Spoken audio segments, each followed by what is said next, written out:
In this video we're going to talk about Nendoroids, we're going to talk about Funko Pops, we're going to talk about Youtooz, and we're going to try and find out what's the best one for your book. First up, let's look at Funko Pops, because let's face it, if you know any of these, then you'll know Funko Pops. If you walk into any kind of nerdy shop, you'll have seen these things. Now, Funko Pops really began in 2010 with San Diego Comic-Con releases of Batman, Batgirl, Green Lantern, and a metallic Batman. And if you've seen the prices for them, wow. However, the first regular release Funko Pop was actually a classic 1960s Batman. Now, Funko very quickly became a bit of a sensation, but it wasn't until 2013, 2014 until I started discovering them. At that time, we were getting Funko Pops from the likes of Big Bang Theory, Game of Thrones, Breaking Bad, Adventure Time, Back to the Future, and Wreck-It Ralph, to name a few. Funko decided to go for a chibi look. Big heads, small bodies, and giant, blank, vacant eyes. If I'm perfectly honest, the vacant stare and large black eyes became a problem with some releases, especially those synonymous with smiling faces. A good example of this is Fallout's Vault Boy and One Piece's Monkey D. Luffy. Both characters have bright expressions which are just reduced to blank, vacant states. Now, if I'm going to be honest, there is a nice appeal to Funko Pops. It's really nice to see a lot of your favourite TV shows, anime, games, movies get a figure in a cheap and affordable form. At the time, they really stood out. But as time went on, the copy-paste approach to some of these Funko Pops really started to get on people's nerves. And honestly, we had some absolutely atrocious releases. As Funkos grew in popularity, more and more stores picked these up, opting to get rid of other sections to focus on this current fad. But honestly, I can't really fault Funko's model to some aspect. These things look and feel cheap, but they don't really break the bank if you're going for a standard common Funko Pop. They retail for around £10 to £15 for a new common release. But of course, there are so much more. There are chase variants, glow-in-the-dark releases, fuzzy releases, Comic-Con exclusives, and many other alternatives on what you can buy. And some of these can get incredibly pricey. Let's face it, the quality of these things isn't great, and they are treated as collector's pieces. But let's face it, it's hard to expect more from such a cheap product. You are getting what you pay for. Now, they aren't going to constantly have hits. Some of their back catalogue is obscure, but I do feel they are trimming the fat somewhat and seem to be going for more popular brands these days. Let's face it, £10 to £15 is fairly competitive. These aren't going to break the bank, but if I'm honest, they don't have a huge build quality to them. They feel kind of cheap, very cheap. It's nice to see a lot of characters get a figure, and if I'm honest, I do prefer the very new approach of giving the anime figures a little bit more of a dynamic pose and face, rather than the just blank, vacant stares. Next up we have Youtooz, and if I'm honest, I didn't know much about these until quite recently. Despite Funko having releases of just about everything you can think of, their untapped market has been YouTube personalities and internet memes. Thus, Youtooz. Now, Youtooz have a bit of a different release type, in which the vast majority of them are limited run releases. You pre-order a few months in advance and then they come to you after they've got a number and started production. And you know what that means? Fear of missing out. Yep, once they're gone, and honestly, I can understand this tactic. The vast majority of releases done by Youtooz are incredibly niche. So, what about the figures themselves? Honestly, initial impressions and presentation is absolutely fantastic. Keeping these boxes, they do look like a premium collector's piece. However, once we open up, we get a few more issues. Now, those of you who watched my most recent video when I unboxed the Amelia Watson and Gargura Youtooz figure, you might have noticed that my Amelia Watson figure broke while opening the box. These really don't feel like a premium product, if I'm honest. If anything, I'd argue they're more in line with Funko Pops. And in some way, they remind me of Big Head mode on an N64 game.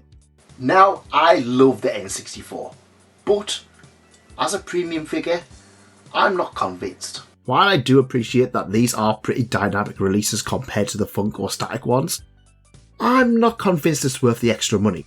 The smiling expressions on some of these also feels just as creepy as Funko Pops. And expensive they are. Before shipping, these cost about £30, and for the price, they are very expensive. A far cry from a Funko Pop. Now, it is nice to have your favourite YouTuber as a figure, and I think that's exactly the niche they're going for. I mean, let's face it, a popular movie is very different to a popular YouTuber. So, yeah, a very niche product with a very expensive price tag. Next up, let's look at Megahouse's Look Up releases. Now, these are quite a new type of figure, and I've only seen a handful. I've seen them advertised, but I've only picked up 2. And they do seem to be an answer to the Funko Pop invasion. This time the uniformity is that all of the characters are sitting down and looking up at you, which, for a desktop item, makes it rather pleasant, if a little sinister. She wants your fingers. Now, for those of you who have been into anime figures for quite some time, especially One Piece, Megahouse will be a familiar name because they made the other POPs, Portrait of Pirates. Now, for years I collected Portrait of Pirates, with One Piece being my favourite series and Nico Robin being my all-time favourite character. I bought these for so many years, and it wasn't their first foray into chibi characters, with the Straw Hats themselves getting a number of chibi releases in the Portrait of Pirates line about 10-15 years ago. But how do these things hold up? Now, honestly, these are quite nice. If I'm honest, I haven't really bought many of these, simply because I find the release lineup to be kind of lacking. And by lacking, I mean there's no Nico Robin release yet. Okay, so I did buy this Okayu and Coroner Look Up when they briefly did Hololive releases about a year ago, and honestly, they're nice. They're really nice. There's an incredibly nice build to them, and despite the price being about £20 to £25, these feel like more of a premium product. As these figures have joints in their necks, it makes them that little bit more posable, and it somewhat gives them a different expression, even though it hasn't changed. It's a nice little feature that, I don't know, I just really appreciated it when it came about. I feel this is definitely what to look for if they have your character of choice as a release. They aren't too expensive, they feel nice to hold, and the quality is incredible for what you are paying for. Next up, we have Nendoroids, and if you've been on this channel before, you're going to have an idea that I really like Nendoroids. Cute to look at, fun to play with, and great to collect. These are the mottos Good Smile Company have looked at when it comes to making Nendoroids, and honestly, they nail it perfectly. Nendoroids are yet another chibi style figure that have big heads and smaller bodies. However, in this case, they come with more accessories and faceplates, and honestly, they look a little bit more accurate to their anime or game counterparts. Now, there aren't just normal Nendoroids, there's Nendoroid Petite and Nendoroid Dolls, and I think Nendoroid More was one as well at one point. For the safety of this, we're going to just talk about basic Nendoroids. There are also these animals, which also exist. Now, Nendoroids have been around since 2006, starting with the Nendoroid Neko arc from Tsukihime. From there, they've gone from strength to strength with releases from high-profile anime such as Attack on Titan, Haruhi, One Punch Man, and many others, including Thomas the Tank Engine. Each release includes a number of alternative parts including faceplates, arms and accessories. This means you can pick and swap accessories and parts as you wish. The different faceplates are more or less universal across the Nendoroid range, so you can even put different characters' faces on different characters' bodies. But honestly, the quality for these things is just so nice. These feel incredibly nice to hold and display on a shelf. They look fantastic, and if I'm honest, having a group of Nendoroids all bunched together just look so much better. Now, if you were just going to ask me which of these is the best, I mean, it's easy. It's Nendoroids. But let's look at the pros and cons of each one, because it's not necessarily just black and white. I think the big asking question here for what is the best or the best one to pick up is 1. Quality and 2. Price. Funko Pops are overall the cheapest and have the quality of a cheap figure to go alongside them. They're cheap, cheerful, highly collectible, but lack a lot of the spirits and essence of the character. There are a lot of bland and dull Funko Pops and a lot that just don't hit the mark. Let's face it, Funko Pops get a lot of more hate than they probably deserve, and that's simply because they are everywhere. And I'm honest, the creepy, no smile, no vacant expression kind of creeps me out. But on the other side, Funko Pops are pretty much everywhere. You don't have to import them. That is going to be a huge game changer for some people. Not having to import. You can more or less just walk into a shop and find the Funko Pop you're after. If it hasn't been retired, of course.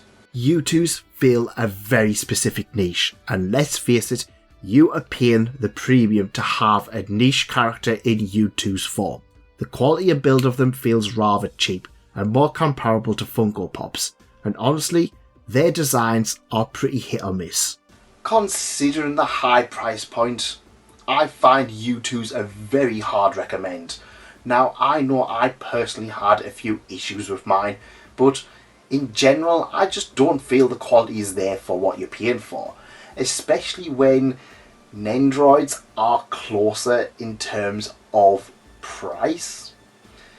It's a huge shame, but then again, you're paying for the niche characters. Lookups are really nice and they just look cute on a desk. The build is reflective of Megahouse's historic quality and they just have a really nice feel to them. I appreciate that they have posable heads to make them look slightly different. The price point is nice enough to give them a shot, and considering these are cheaper than Youtooz, they're definitely worth considering. If I'm perfectly honest, this line is incredibly limited, and I do feel like the fact that all of the characters are sitting down is a little bit more hit and miss. The price point, however, is fantastic, and if I'm perfectly honest, out of all of them, these feel the nicest. They feel like the nicest quality out of all of them. Finally, Nendoroids. Nendoroids are expensive, at least in comparison to the others. But out of all of them, they're the most premium product. Each Nendoroid has alternative faces, parts and accessories. And while they have the chibi look, they do feel accurate to the actual character designs. Honestly, for me, Nendoroids are the winner. But the high price point isn't going to be for everybody. And the fact that you're going to have to import them, yeah, that's a little bit of a difficult step too for some people. But they get away with just being fantastic in quality, having a huge range of anime figures. Of course, there are a few exceptions that are annoyingly missing, but overall, Nendoroids, they just look, feel and display incredibly nice. Ultimately, everything comes down to your personal taste. Now, I'm going to say Nendoroids are my favourite, but that price point is not for everybody. And I can definitely see why people would rather pick and choose to have maybe 3 or 4 Funko Pops for the price of one Nendoroid. That's absolutely fine. And it really comes down personal taste. Some people like Funko Pops, some people don't. Personally, I'm not going to really recommend Youtooz. I just don't feel like the quality is there for what you're paying for. But everything else is always a good shout. They're all fantastic products in their own way. At least that's what I think. What do you guys think? What's your favourite? Let me know. And if you like this, leave a like and subscribe to the channel. And check out this video for some fantastic anime figure recommendations. See you over there.